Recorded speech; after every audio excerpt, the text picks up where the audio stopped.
Yesterday, or maybe it was the day before yesterday, in Ohio, Trump held a rally in which he said that, the auto industry is in trouble because of electric cars, which is nonsense. Electric cars are doing just fine, thank you very much. They're between 5 and 7% of all cars sold in America now. I mean, they're doing really well.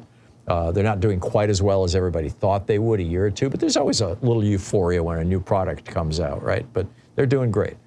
And then he said, if I'm not elected, there will be a bloodbath in this country.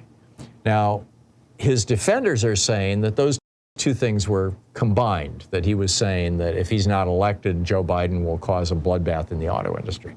But if you put it into the larger context, here's what he said. He said, now, if I don't get elected, it's going to be a bloodbath for the whole country, and that's going to be the least of it. It's going to be a bloodbath for the country.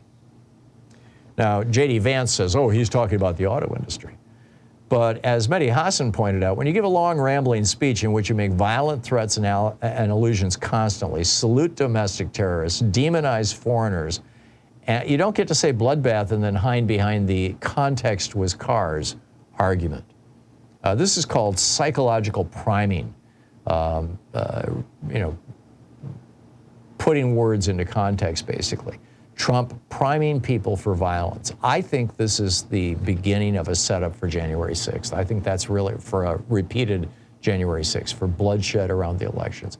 And possibly even bloodshed on the day of the elections, so that they can claim, so that, several of these swing states that are controlled by Republicans can claim that there were election irregularities, and therefore they're not going to send in any electoral college votes, which will throw the election into the House, which means that Donald Trump will get elected even if he loses by 10 million votes.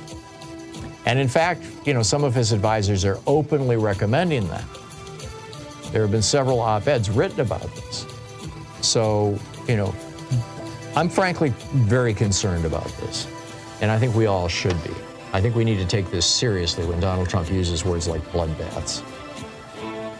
You're listening to the Thom Hartmann Program. Call 202-808-9925. Is America getting acclimated to Trump's violence? I'll tell you about that, and I'll pick up your calls on the other side of this break. Stay with us.